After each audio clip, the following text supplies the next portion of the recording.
వాస్తవంగా కూటమి ప్రభుత్వం అధికారంలోకి రాకముందు ఒక మెగా డిఎస్సిని తీసుకొని వస్తామని, జాబ్ క్యాలెండర్ని ఎవ్రీ ఇయర్ రిలీజ్ చేస్తామని, సుమారుగా 20 లక్షల ఉద్యోగాలు ఇస్తామని ఎంత పబ్లిసిటీ చేసిందో, ప్రజలందరినీ ఎంత మోసం చేసిందో మీ అందరికి కూడా గమనిస్తూ ఉన్నారు.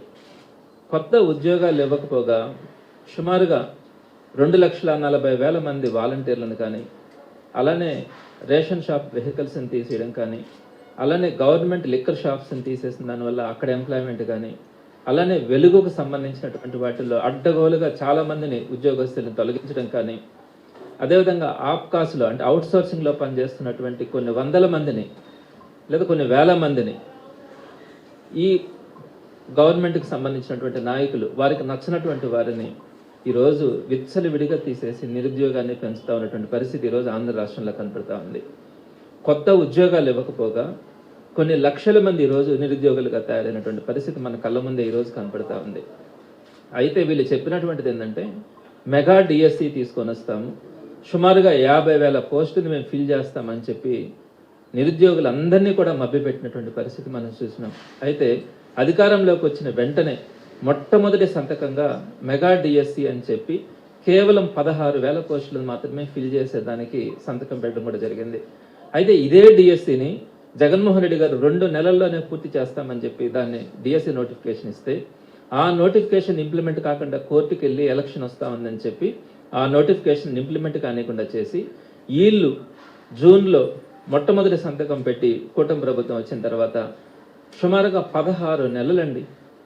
మొట్టమొదటి సంతకం 16,000 ఉద్యోగాలకు పెట్టి 16 నెలలు పూర్తయి వీళ్ళందరినీ కూడా అంటే ఈ సుమారుగా 4 లక్షల మంది దీనికి అప్లై చేస్తున్నారు. వీరందరినీ కూడా 16 చెరువుల నీళ్లు తాగించినటువంటి పరిస్థితిని మనం చూస్తూ ఉన్నాం. ఈరోజు కనుక టోటల్గా ప్రాసెస్ అంతా కంప్లీట్ అయింది. రేపు అపాయింట్మెంట్ ఆర్డర్స్ తీసుకోమని చెప్పి చెప్తా ఉన్నారు. ఈ ప్రక్రియలో జరిగినటువంటి మోసాలని ఎక్కడైతే మెరిట్ స్టూడెంట్స్ ఏ విధంగా మోసపోయినారో నేను ఈరోజు ప్రజలందరికీ కూడా తెలియచేయడానికి మీ ముందుకు రావడం కూడా జరిగింది. ఎక్కడ కూడా పరీక్షల నిర్వహణలో అన్యాయం జరిగింది, అవకతవకలు జరిగినాయి. ఆ తర్వాత సెలక్షన్స్లో అదేవిధంగా జరిగినాయి. అదేవిధంగా రేపు అపాయింట్మెంట్ ఆర్డర్స్ ఇస్తూ ఉంటే అపాయింట్మెంట్ ఆర్డర్స్ విషయంలో కూడా ఎంత అవమానిస్తూ ఉన్నారన్న విషయాన్ని కూడా నేను మీ దృష్టికి తీసుకురావడానికి ప్రయత్నిస్తాను. ఇక్కడ మొట్టమొదటి సంతకం జూన్ 4వ తేదీన వీళ్ళు పెట్టిన తర్వాత మళ్ళీ వీళ్ళే కోర్టుకి కేసు వేయించడం కానీ, మరలా ఇంకొకసారి టెట్ నిర్వహించాలనడం కానీ, ఇవన్నీ కూడా ప్రాసెస్ని డిలే చేయడం. దీంతో పాటుగా ఎగ్జామినేషన్ సిస్టమ్ నుండి డిఎస్సి ఎగ్జామినేషన్ సిస్టమ్ని 22 సెషన్స్ పాటు జరిపినారు. 22 సెషన్స్ అంటే మామూలుగా పక్కన తెలంగాణలో కానీ ఇటీవల బీహార్లో కూడా డిఎస్సి నోటిఫికేషన్ ఇచ్చి సుమారుగా 1,00,000 మంది ఉద్యోగుల్ని వాళ్ళు సెలెక్ట్ చేసుకున్నారు. అందరూ కూడా సింగిల్ డేలో కంప్లీట్ చేసేసినారు ప్రాసెస్. అలాంటిది మన దగ్గర సుమారుగా 22 సెషన్ల పాటు ఎగ్జామ్స్ని సుదీర్ఘంగా నిర్వహించినారు. ఈ విధంగా నిర్వహించిన దానివల్ల మెరిట్ స్టూడెంట్స్ అంతా కూడా ఈరోజు మోసపోయినారు. మెరిట్ స్టూడెంట్స్కి అన్యాయం జరిగిందన్న విషయాన్ని కూడా నేను ప్రజల దృష్టికి తీసుకొని వస్తా ఉన్నాను. ఎక్కడ ఎటువంటి ఇబ్బందులు జరిగినాయంటే ఫస్ట్ పాయింట్ ఏంటంటే సిబిఎస్ఈ పిల్లకాయలకి అంటే 10th క్లాస్ స్కూల్ ఎడ్యుకేషన్లో సిబిఎస్ఈలో చదివినటువంటి వాళ్ళకి డిఎస్సిలో మన స్టేట్లో ఫస్ట్ టైం వాళ్ళకి ఎలిజిబిలిటీ తీసేస్తున్నామని చెప్తున్నారు. అదే సిబిఎస్ఈ చదివిన వాళ్ళని టెట్ రాయించినారు. టెట్ ఎందుకు రాయిస్తారు? డిఎస్సి కోసం ముందుగా టెట్ రాసుకుంటారు. మరి టెట్ రాసి వారందరినీ కూడా ఎలిజిబిలిటీలోకి తీసుకొని తీరా డిఎస్సి రాయాలనేటప్పటికి సిబిఎస్ఈ చదివే వాళ్ళు అనర్హులు అని చెప్పినారు. ఇప్పుడు దాకా ఎక్కడా కూడా లేదు, ఏ కంట్రీలో కూడా మన స్టేట్లో కూడా ఇప్పుడు దాకా డిఎస్సికి సిబిఎస్ఈ చదివిన వాళ్ళు అనర్హులు అని చెప్పినటువంటి పరిస్థితి ఇక్కడే కనపడుతుంది. దానికి కారణం ఏం చెప్తారు? వాళ్ళు ఫస్ట్ లాంగ్వేజ్ వచ్చి ఇంగ్లీష్లో చదువుతూ ఉన్నారు, సెకండ్ లాంగ్వేజ్ తెలుగులో చదువుతూ ఉన్నారు.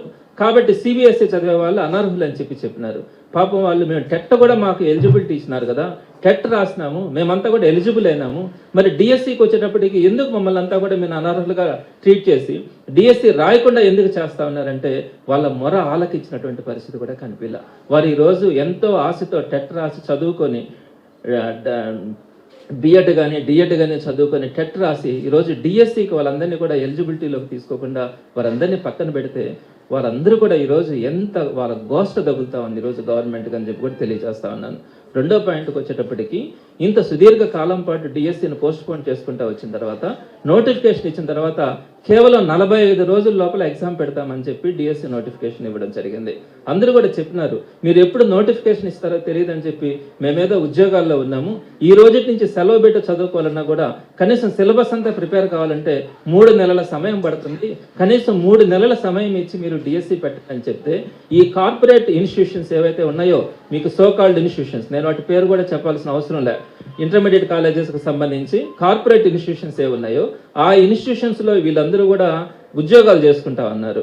ఈ ఉద్యోగాలు చేసుకునేటప్పుడు 3 నెలల సమయం కనుక వీళ్ళకి ఎగ్జామినేషన్స్ కనిపిస్తే వీరందరూ కూడా 3 నెలలు కార్పొరేట్ ఇన్స్టిట్యూషన్స్కి రాకుండా సెలవులు పెట్టి ఎగ్జామినేషన్స్కి ప్రిపేర్ అవుతామన్న ఆలోచనతో ఈ కార్పొరేట్ ఇన్స్టిట్యూషన్స్ గవర్నమెంట్ మీద ఒత్తిడి చేసి వారికి ఆ 3 నెలల సమయం ఇవ్వము, కేవలం 45 రోజులు మాత్రమే సమయం ఇస్తాము, ఈ 45 రోజుల లోపలే మీరు డిఎస్సికి ప్రిపేర్ అయ్యి ఎగ్జామ్స్ రాసుకోవాలని చెప్పి సుమారుగా 4 లక్షల మంది ప్రిపేర్ అయ్యే సందర్భంలో కేవలం 45 రోజుల సమయం ఇచ్చి వారు నెత్తి నోరు కొట్టుకొని మాకు 3 నెలల సమయం అన్నా ఇవ్వండి, మేము మొత్తం సిలబస్ అంతా ప్రిపేర్ కావాలంటే మాకు 3 నెలల సమయం పడుతుంది, మేము ఎక్కడికైనా కోచింగ్ తీసుకోవడానికన్నా వెళ్ళాలన్నా కూడా మాకు ఆ సమయం కావాలని వారు ఎంత ప్రాధాయపడినా కూడా ఈ కార్పొరేట్ విద్యా సంస్థలకి లొంగి కేవలం 45 రోజుల్లో ఎగ్జామ్స్ పెట్టేసి దాన్ని పూర్తి చేయడం కూడా జరిగింది.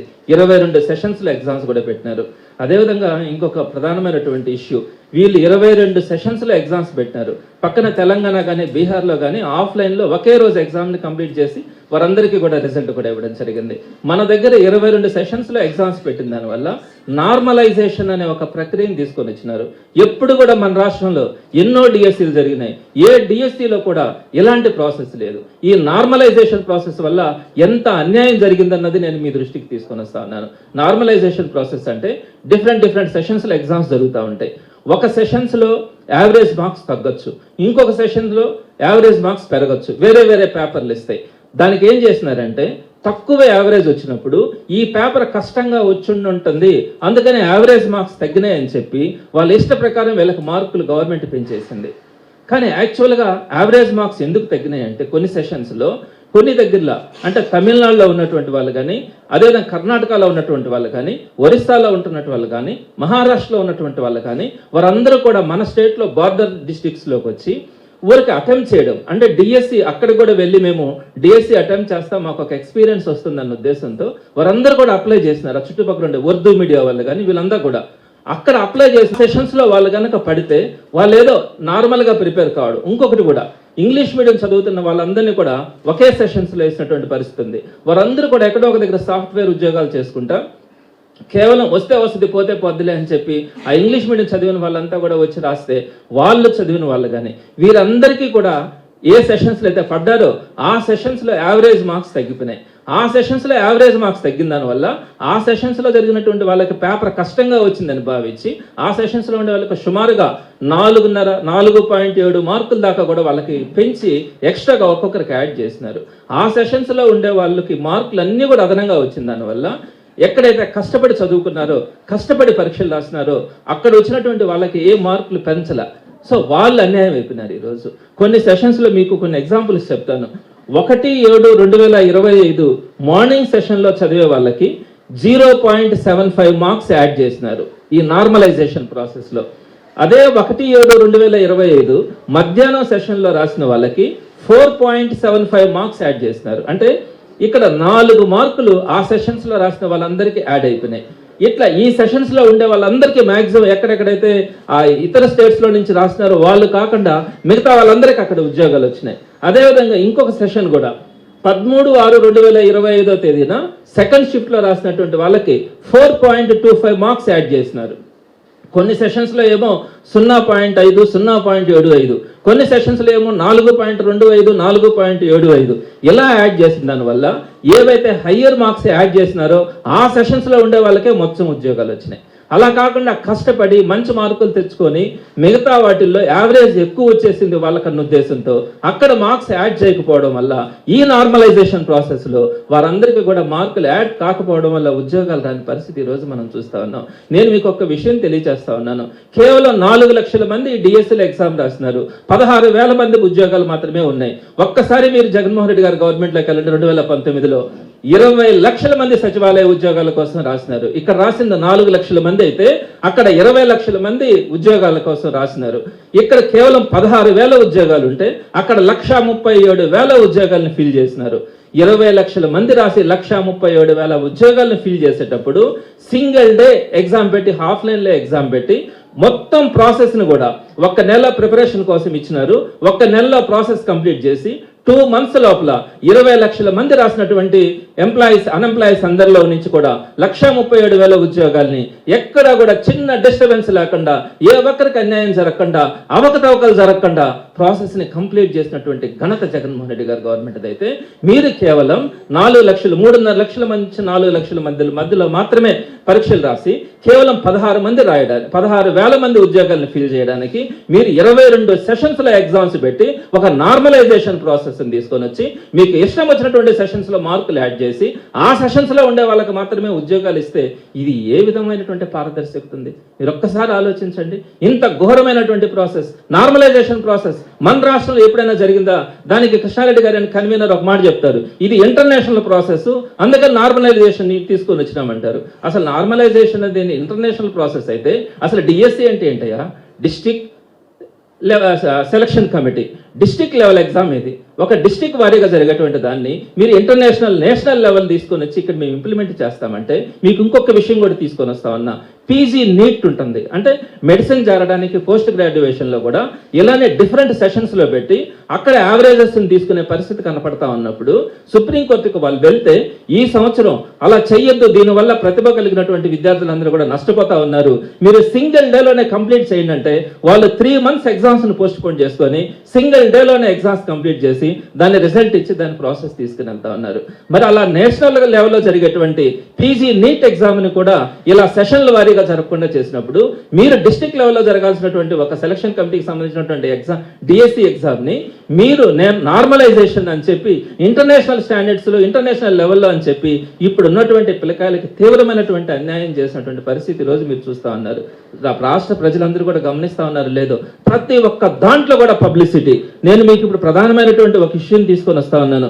చంద్రబాబు నాయుడు గారు ఈ పబ్లిసిటీకి ఎంత ప్రయారిటీ ఇస్తా ఉన్నారంటే, పుష్కరాలు జరిగితే కూడా పబ్లిసిటీ, కొన్ని 100 మంది చచ్చిపోయినా పర్వాలా, పెన్షన్లు ఇచ్చినా కూడా పబ్లిసిటీ. సుమారుగా ఎప్పటికి 16 నెలల నుంచి పెన్షన్స్ ఇస్తా ఉన్నారు. ప్రతి ఇంటికి 20 మంది 25 మంది వెళ్ళి వాళ్ళకి పెన్షన్స్ ఇచ్చి దాన్ని ఫోటోలు వీడియోలు తీసుకొని వీళ్ళేదో వీళ్ళ సొంత డబ్బులు ఇచ్చినట్టుగా దాన్ని పబ్లిసిటీ చేసుకుంటారు. ఒక నాయి బ్రాహ్మణుడికి కనుక ఒక 2 సెంట్ల స్థలం ఇస్తే దానికి చంద్రబాబు నాయుడు గారు వెళ్ళి దాన్ని ఒక షూట్ చేసి దాన్ని ఒక ఈవెంట్ లాగా చేసి దాన్ని పబ్లిసిటీ చేసుకుంటారు. ఇవన్నీ కూడా ఎంత అసహ్యంగా ఉన్నాయంటే, ఇప్పుడు ప్రధానంగా డిఎస్సికి సంబంధించి సుమారుగా 16,000 ఉద్యోగాలు కనుక మీరు ఫిలప్ చేస్తే నిన్నటి రోజున దానికి సంబంధించినటువంటి ప్రాసెస్ పూర్తి చేస్తే ఆ 16,000 మందికి మీరు ఏం చేయాలా? ఎప్పుడు కూడా దేశంలో ఎక్కడైనా ఏ రాష్ట్రంలోనైనా కూడా, మన రాష్ట్రంలో కూడా ఇంతకు ముందైనా ఏ విధంగా జరుగుతుంది ప్రాసెస్? ఆ డిఎస్సిలో సెలెక్ట్ అయిన వారికి ఆ డిఈఓ ఆఫీస్లో వాళ్ళందరికీ అపాయింట్మెంట్ అడ్రస్ ఇస్తే వాళ్ళు వెళ్ళి స్కూల్లో జాయిన్ అయ్యే పరిస్థితి ఉంటుంది. కానీ చంద్రబాబు నాయుడు గారు ఏం చేస్తా ఉన్నారో తెలుసా? ఈ రేపటి రోజున అంటే ఎల్లుండి ఆయన తాడేపల్లిలో వీళ్ళందరికీ కూడా స్టేట్లో ఉన్నటువంటి 16,000 మందికి ఆయన అక్కడ అపాయింట్మెంట్ అడ్రస్ ఇస్తారంట. దానికోసం ఏం చేసినారు, ఈ రోజు అందరికీ కూడా ఒక మెసేజ్ అన్నది పెట్టినారు. డిఎస్సిలో ఎలిజిబుల్ అయిన వాళ్ళందరికీ కూడా, సెలెక్ట్ అయిన వాళ్ళందరికీ కూడా ఏమనుంది, నెల్లూరు జిల్లాలో ఉండే వాళ్ళందరూ కూడా సెలెక్ట్ అయిన వాళ్ళంతా గొలగముడికి రావాలంట ఈరోజు సాయంత్రానికి. అక్కడికి వస్తే అక్కడ నైట్ హాల్ట్ అక్కడే ఉండాలంట. ఏమని రాసినారు, రేపు అనగా 18/9/2025 గురువారం అందరూ 4 గంటలకి గొలగముడి ఆశ్రమానికి హాజరు కావాలా. మహిళలు వారికి తోడుగా ఒకరిని మాత్రమే తీసుకొచ్చుకోవాలా. రాత్రి అక్కడ బస చేయాలా. రాత్రి బస చేయడానికి అవసరమైన దిండు దుప్పటి మందులు మీరు తెచ్చుకోవాలా. 19వ తేదీ శుక్రవారం ఉదయాన్నే టిఫిన్ పెట్టి ఆ నుంచి తాడేపల్లికి తీసుకెళ్తాం. డిఈఓ గారు ఏర్పాటు చేసిన బస్సులోనే గౌరవ సీఎం గారి సభకు మీరు చేరుకోవాల్సి ఉంటుంది. అక్కడ మీకు ఆర్డర్ కాపీలు ఇవ్వబడతాయి. పిదప అదే బస్సులో శుక్రవారం సాయంత్రం కానీ లేదనుకుంటే శనివారం కానీ తీసుకొని వచ్చి మిమ్మల్ని నిలకాడు వదిలిపెడతాం. మహిళా అభ్యర్థులైతే వారి వెంట ఒక్కరు వచ్చే పని అయితే ఆ ఒక్కరి యొక్క photo, Aadhaar card, relation declarations ఇవన్నీ తీసుకొని మీరు గొలగముడికి రావాలా.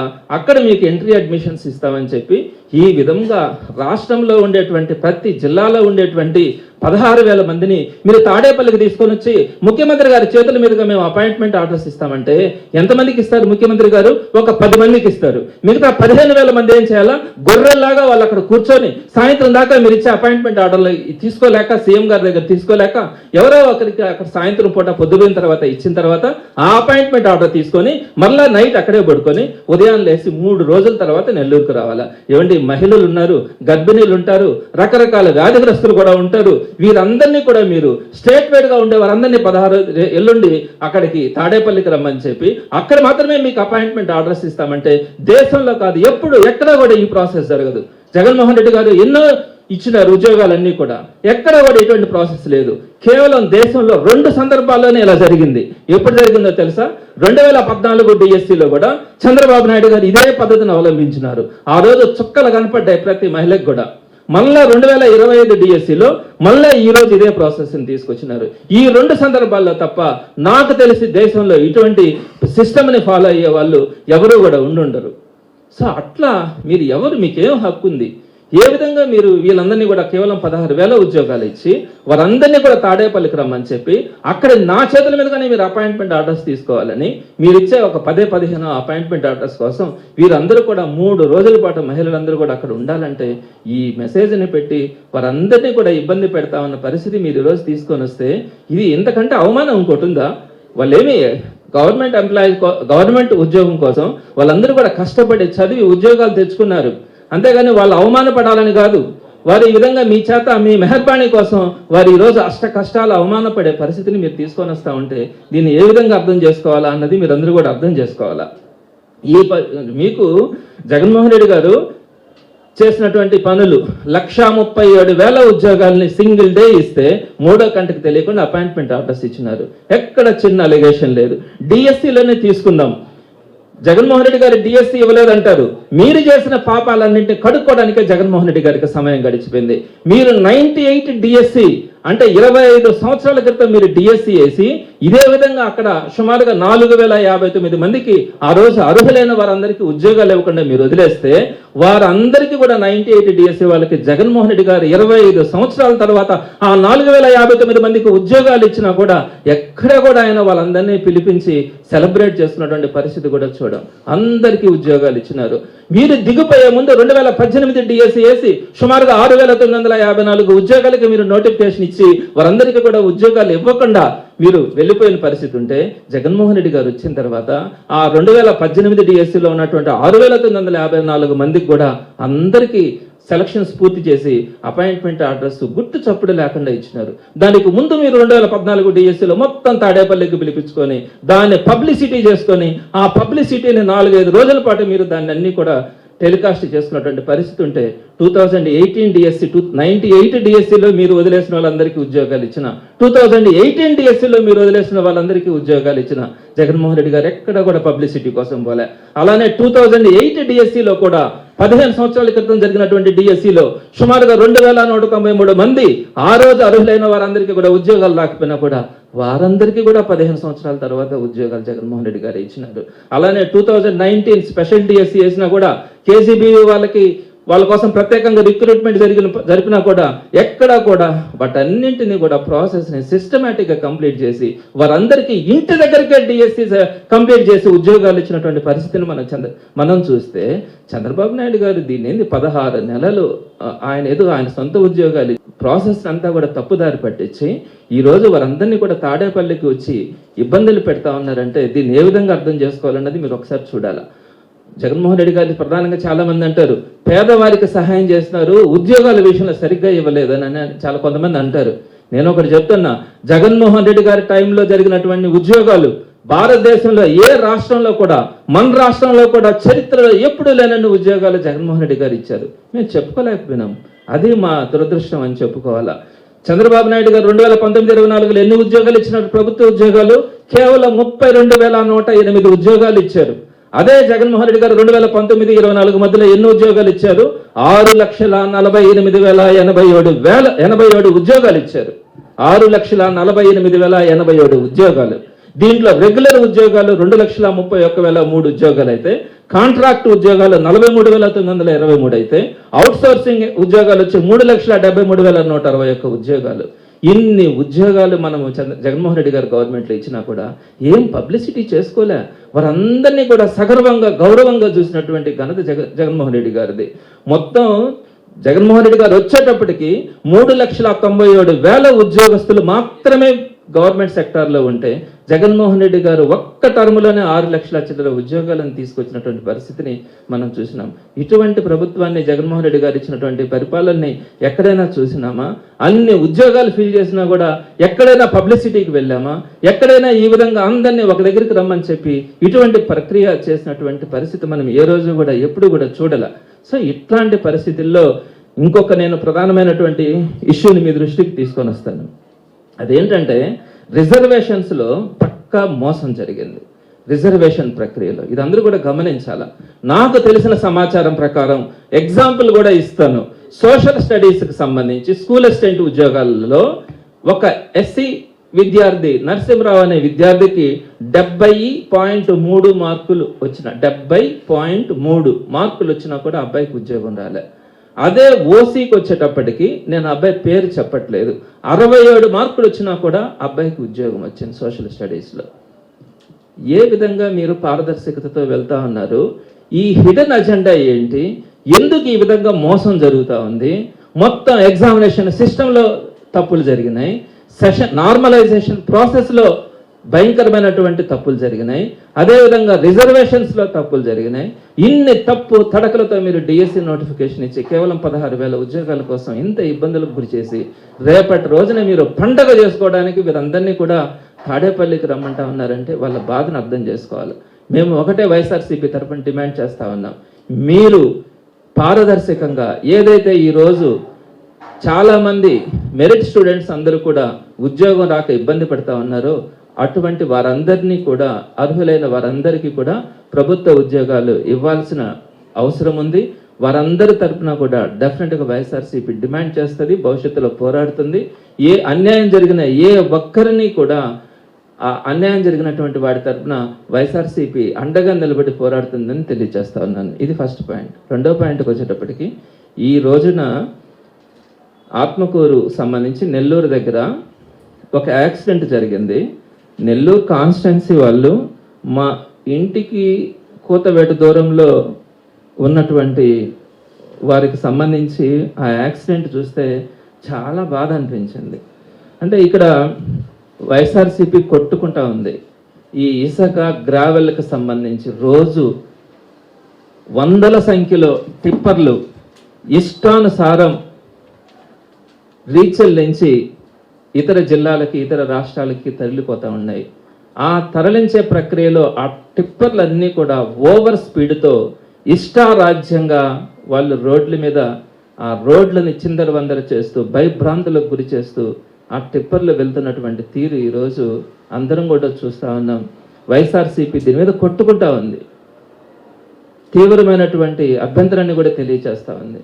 అంటే ఇసుక గ్రావెల్ ఇష్టానుసారం టిప్పర్లు జాక్పాట్ లారీలు వీటితో మొత్తం తీసుకెళ్తున్నారు. రాష్ట్రం అతలాకుతలం అయిపోతా ఉందని చెప్తా ఉంటే ఈ పాపానికి ఈరోజు 7 మంది చిన్న బిడ్డతో సహా ఈరోజు పోతా ఉండే కార్ని ఒక టిప్పర్ అతి వేగంగా డ్రైవర్ నిర్లక్ష్యంగా ఆ జాక్పాట్ లారీలో ఇసుకని తరలించే క్రమంలో ఈ కారుని యాక్సిడెంట్ చేసి దాన్ని నెట్టుకుంటూ వెళ్ళిపోతే ఒక్కరు కూడా మిగలకుండా దాంట్లో ఉన్నటువంటి ప్రతి ఒక్కరూ చనిపోయిన పరిస్థితి ఈరోజు దురదృష్టం నెల్లూరులో. ఆ వ్యక్తులందరూ కూడా మా నెల్లూరు సిటీ నియోజకవర్గానికి ప్రత్యేకంగా నేను నివాసం ఉంటున్నటువంటి డివిజన్లో నాకు దగ్గరలో ఉన్నటువంటి కుటుంబంలో ఉన్నటువంటి 6 మంది వ్యక్తుల గోడు ఈరోజు మనం చూసినాం. అందరూ కూడా షెడ్యూల్ క్యాస్ట్కి సంబంధించినటువంటి వాళ్ళు. సో ఈ పరిస్థితి ఎందుకు తీసుకొస్తా ఉన్నారు? ఇంకా ఎన్ని వందల మంది ప్రాణాలని మీరు బలికొనాలనుకుంటా ఉన్నారు అని కూటమి ప్రభుత్వాన్ని ఈరోజు వైఎస్ఆర్సీపీ ప్రశ్నిస్తూ ఉంది. ఎవరు బాధ్యత వహిస్తారు ఈ ప్రాణాలన్నింటికీ కూడా? ఈ చనిపోయిన కుటుంబాలన్నింటికీ కూడా ఆ కుటుంబాల పరిస్థితి ఏంటి? అంతమంది కుటుంబాల్లో ఉన్నటువంటి వ్యక్తులు చనిపోతే ఆ కుటుంబాలకి దిక్కెవరు? మీరు చేసే పాపాలకి మీరు చేసే అన్యాయాలకి, అక్రమాలకి మీరు సంపాదించుకునేదే కాకుండా ఈరోజు పేదవాడు మీ కాలి అడుగుల మీద కింద నల్లికి చచ్చిపోతా ఉన్నాడు అంటే మీరు ఇప్పటికైనా కళ్ళు తెరవరా? ప్రతిదీ పబ్లిసిటీలతో కొంతమందిని చంపుతారు, మీ అన్యాయాలు అక్రమాలతో కూడా కొంతమందిని చంపుతారా? వైఎస్ఆర్సీపీ ఈ విషయాన్ని తీవ్రంగా ఖండిస్తూ ఆ చనిపోయిన కుటుంబాలకి ప్రగాఢ సానుభూతిని తెలియచేస్తూ వారి కుటుంబ సభ్యులకి మనోధైర్యం ఉండాలని మనస్ఫూర్తిగా ప్రార్థిస్తా ఉంది. ఈ లారీకి సంబంధించి అయితే కంప్లీట్గా అది టీడీపీకి సంబంధించినటువంటి నేతలది. వారు ఈరోజే కాదు, గత 16 నెలల నుంచి కూడా ఇదే ప్రక్రియ.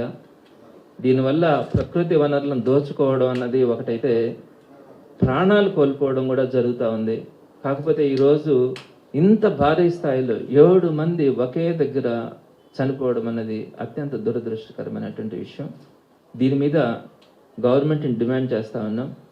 దీని మీద ఎంక్వైరీ వేయాలి. దీంట్లో ఎవరు ఏ విధమైనటువంటి అన్యాయాలు చేస్తూ ఉన్నారో అటువంటి వారందరి మీద కూడా చర్యలు తీసుకోవాలని వైఎస్ఆర్సీపీ డిమాండ్ చేస్తుంది.